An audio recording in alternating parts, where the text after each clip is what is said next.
By the early morning of August 9th, 1945, the world stood at a fragile crossroads. Just 3 days earlier, Hiroshima had been erased by a single bomb, yet the war was not over.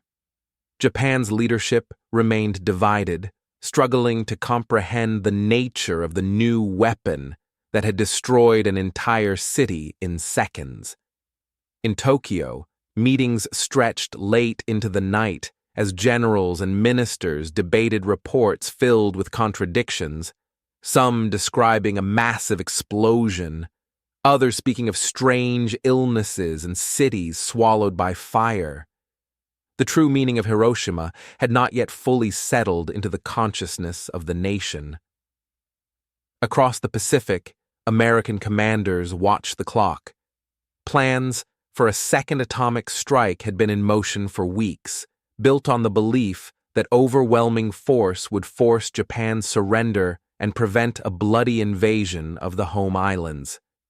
At the same time, the Soviet Union had entered the war against Japan, launching large-scale offensives in Manchuria. The geopolitical balance was shifting rapidly, and every hour mattered. Washington feared that hesitation could prolong the conflict and reshape the post-war world in unpredictable ways. Far from these strategic calculations, the Japanese city of Nagasaki awoke beneath heavy clouds. Nestled between steep hills and narrow valleys, it was a major industrial hub, home to shipyards, weapons factories, and tens of thousands of civilians. Despite news of Hiroshima, daily life continued. Workers prepared for their shifts. Families gathered for breakfast. Few believed that their city would become the next target. The world was holding its breath, suspended between the hope of peace and the threat of unimaginable destruction. On the island of Tinian, thousands of kilometers from Nagasaki, the crew of the B-29 bomber Boxcar prepared for a mission unlike any other in history. Unlike the first atomic attack, this operation was plagued by uncertainty from the very beginning. Mechanical issues, fuel concerns, and strict operational conditions added layers of tension to an already unprecedented task. The weapon they carried, Fat Man, was a plutonium implosion bomb, more complex and more powerful than the uranium-based device dropped on Hiroshima. Technicians had worked through the night assembling the bomb with extreme care. Every component mattered. A single miscalculation could lead to catastrophic failure before the aircraft even left the runway. The crew, trained to perform their roles with precision, understood the gravity of what lay beneath them in the bomb bay. They had studied procedures, memorized emergency protocols, and rehearsed the mission repeatedly. Yet, no amount of preparation could fully address the psychological weight of delivering a second atomic strike. As the engines roared to life, Boxcar lifted into the Pacific sky, accompanied by support aircraft tasked with observation and data collection. Their primary target was Kokura, a city spared during previous bombings. Nagasaki was listed as the secondary target, almost an afterthought on mission maps. As the bomber disappeared into the clouds, history once again followed a narrow and unforgiving path, one shaped by weather, fuel gauges, and decisions made under immense pressure. As Boxcar approached the Japanese mainland, weather conditions began to complicate the mission. Thick clouds and smoke from earlier conventional bombings obscured the primary target, Kokura. The bombardier searched for visual confirmation, circling the city again and again. Each pass burned precious fuel. Anti-aircraft fire drifted upward, adding to the danger. Mission rules were strict. The atomic bomb could only be dropped with clear visual identification. Radar bombing was not permitted. Minutes stretched into eternity as the aircraft made repeated runs over Kokura. Inside the cockpit, tension mounted. Fuel gauges dipped lower with every turn. Crew members exchanged worried glances, fully aware that failure to release the bomb could mean ditching the aircraft at sea, or worse. The decision loomed: continue searching for an opening or divert to the secondary target. Finally, the order was given. Kokura was abandoned. The bomber turned south toward Nagasaki. In that moment, chance and circumstance sealed the fate of a different city. Later, historians would speak of Kokura's luck, a phrase that underscored the randomness of survival in the atomic age. For Nagasaki, the clouds ahead offered no such protection. At approximately 11 a.m., Boxcar reached Nagasaki. The city lay partially concealed beneath heavy cloud cover, but a sudden break revealed the Urakami Valley below. Factories, homes, and churches came into view for a brief, decisive moment. The bombardier acted quickly. Fat Man was released, falling toward the city in near silence. At 11:02 a.m., the bomb detonated with a force equivalent to nearly 22,000 tons of TNT. A blinding flash filled the valley, followed by a massive shock wave that slammed into hillsides and rebounded across the city. The surrounding terrain shaped the destruction unevenly. Some districts were obliterated instantly, while others were partially shielded by natural barriers. Fires erupted across industrial zones and residential neighborhoods alike. A towering mushroom cloud rose into the sky, marking the second use of nuclear weapons in warfare. From the air, the crew watched in stunned silence as the landscape below transformed into smoke, flame, and debris. They had fulfilled their orders, but none could fully grasp the consequences unfolding beneath the cloud. Nagasaki had become the second city in history to experience atomic annihilation. In the immediate aftermath, Nagasaki descended into chaos. Fires spread rapidly through wooden structures, feeding on debris and broken gas lines. Entire neighborhoods vanished beneath smoke and ash. Survivors struggled to orient themselves in a city that no longer resembled the place they had known just moments earlier. Roads were blocked, communications collapsed, hospitals and emergency services were overwhelmed or destroyed. As hours passed, confusion turned into desperation. Rescue efforts were hampered by the city's geography and the sheer scale of destruction. Military units arriving from surrounding areas found bridges damaged and streets impassable. Reports sent to Tokyo were fragmented and incomplete, echoing the confusion that had followed Hiroshima only days before. Once again, officials struggled to understand the nature of the weapon that had been used. Above all, a heavy silence settled over the ruins. Nagasaki's fate confirmed what Hiroshima had only begun to suggest. Atomic warfare was not an anomaly. It was a terrifying new reality. The second strike erased any remaining doubt that the war had entered an entirely different phase, one in which a single bomb could decide the destiny of nations. As reports from Nagasaki began to reach Tokyo, disbelief quickly turned into dread. Military communications were fragmented, distorted by damaged infrastructure and overwhelmed networks.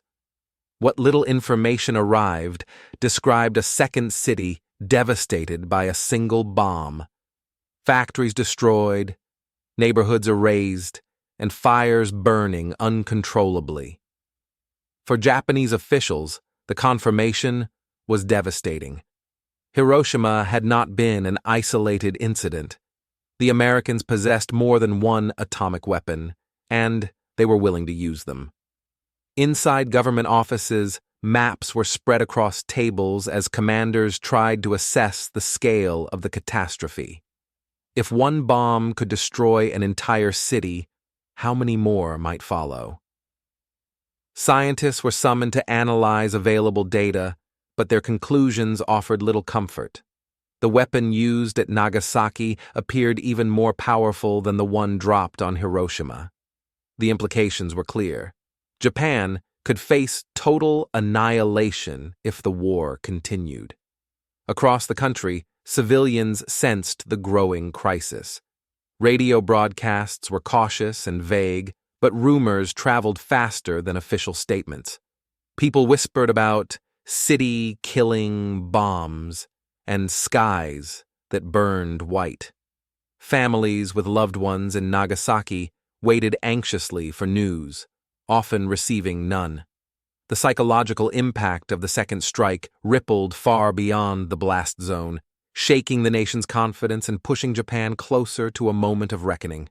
Within days, the combined reality of Hiroshima and Nagasaki began to crush any remaining illusions held by Japan's leadership. The destruction of two cities by two separate atomic bombs shattered arguments that the new weapon was a singular experiment or a bluff. Strategic planners confronted an unprecedented dilemma: continue the war and risk the destruction of more cities, or accept surrender and preserve what remained of the nation. Meetings of the Supreme War Council grew increasingly tense. Some military leaders insisted that Japan must endure, arguing that surrender would dishonor the nation and betray the sacrifices already made. Others countered that resistance in the face of atomic warfare was no longer courage, but suicide. The moral and strategic foundations of the war effort were collapsing under the weight of reality. For ordinary Japanese citizens, the cumulative shock was overwhelming. Hiroshima had already strained belief. Nagasaki erased it entirely. The realization that no city was safe spread quietly through homes, factories, and shelters. Japan was no longer fighting a conventional war. It was confronting a force capable of ending civilization itself. The question was no longer whether Japan could win, but whether it could survive.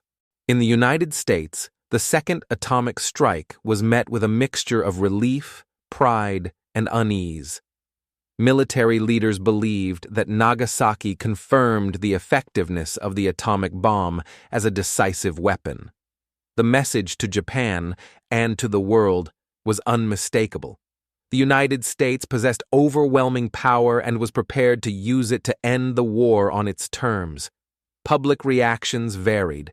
Many Americans, exhausted by years of war, viewed the bombings as tragic but necessary steps toward peace. Newspapers framed Nagasaki as further proof that resistance was futile. Yet beneath the headlines, doubts began to surface. Scientists who had worked on the Manhattan Project questioned whether repeated use of such a weapon was justified. Religious leaders and commentators warned that humanity had crossed a dangerous moral threshold. Officials in Washington carefully controlled information about the bomb's effects. The long-term consequences of radiation were not yet fully understood, and detailed images of devastation were limited. This calculated silence helped shape public perception, emphasizing victory and closure while minimizing the deeper ethical questions. The war was nearing its end, but the moral reckoning was only beginning.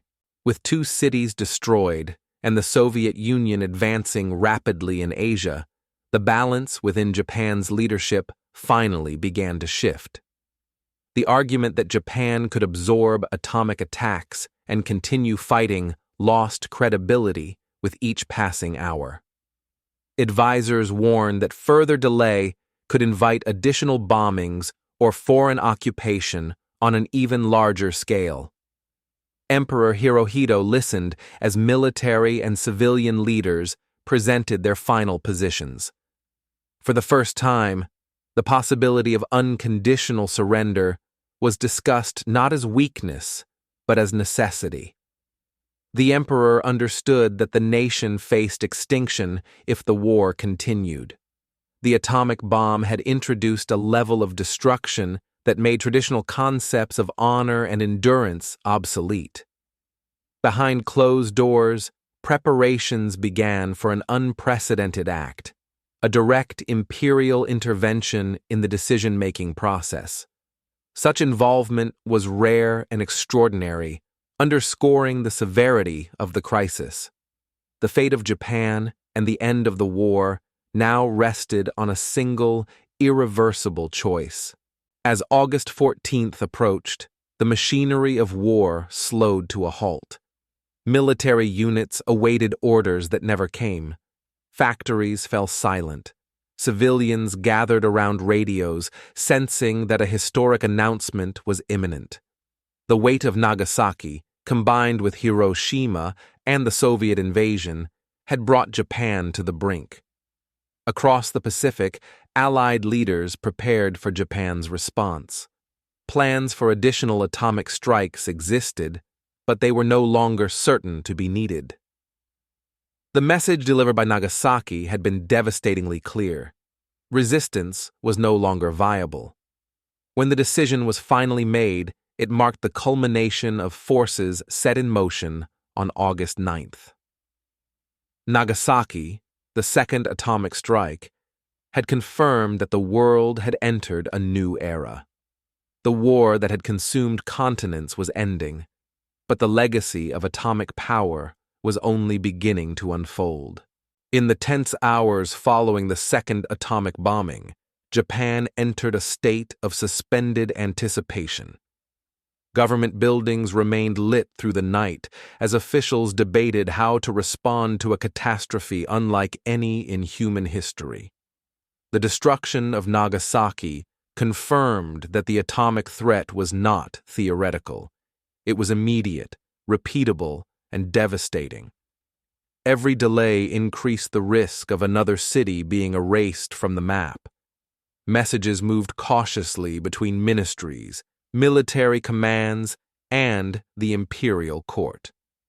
Many officials feared internal unrest if surrender became public knowledge, while others worried that hesitation would invite even greater disaster.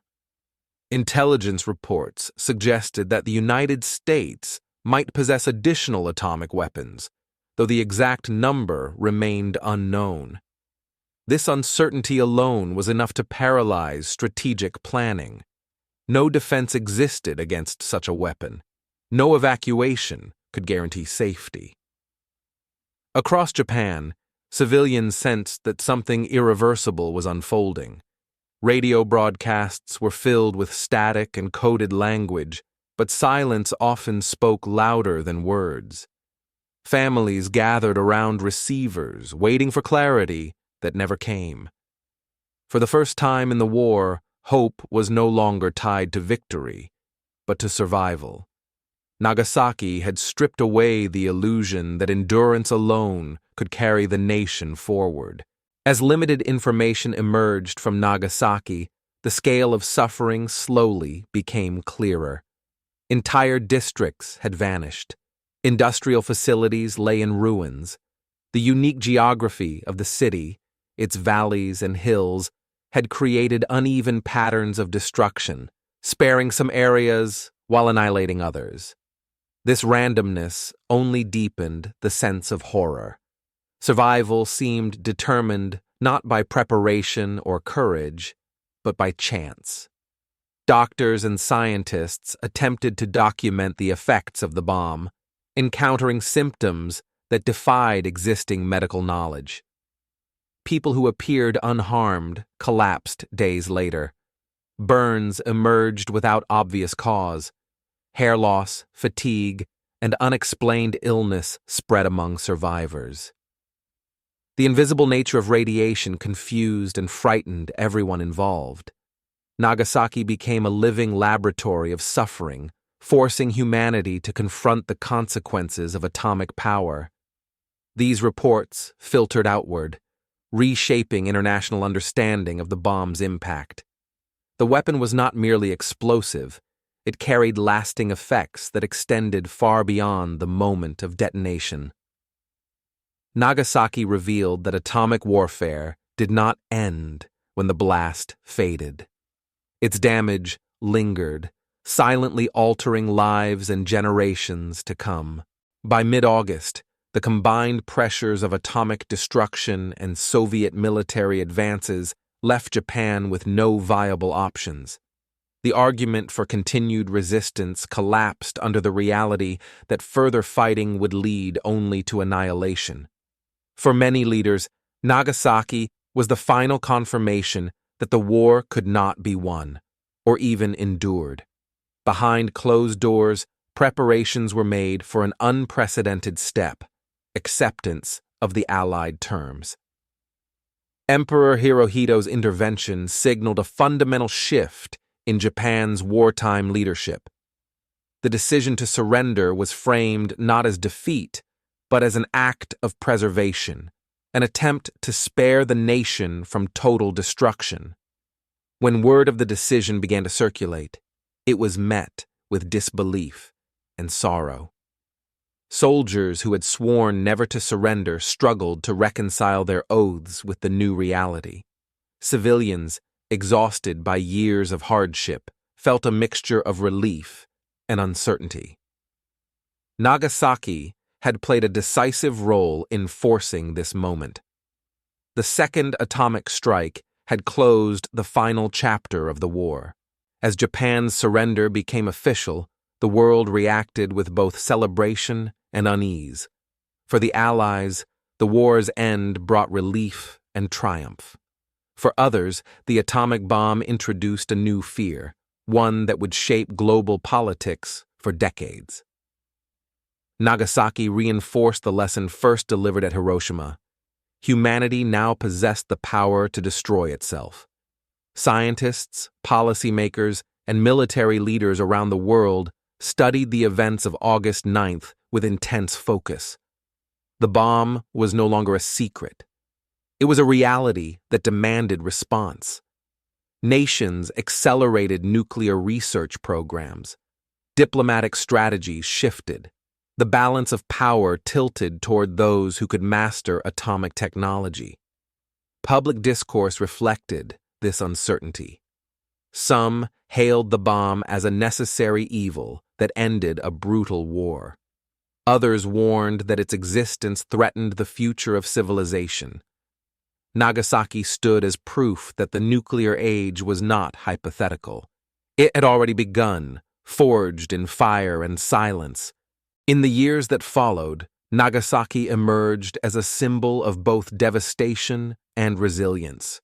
The city rebuilt itself, transforming ruins into neighborhoods and memorials. Survivors shared their stories with the world, not to assign blame, but to warn future generations of the cost of nuclear warfare. Their voices carried a message forged in experience, that such destruction must never be repeated. Nagasaki's legacy extended far beyond Japan. It reshaped military doctrine, international diplomacy, and ethical debate. Treaties were proposed. Protests emerged. The bomb that fell into the Urakami Valley altered the course of history, reinforcing the lesson that technological power without restraint could lead to catastrophe. August 9th, 1945, marked more than the destruction of a city. It confirmed that the atomic age had truly arrived. Nagasaki, the second atomic strike, closed the Second World War and opened a future defined by deterrence, fear, and the enduring hope that humanity might learn from its most destructive creations.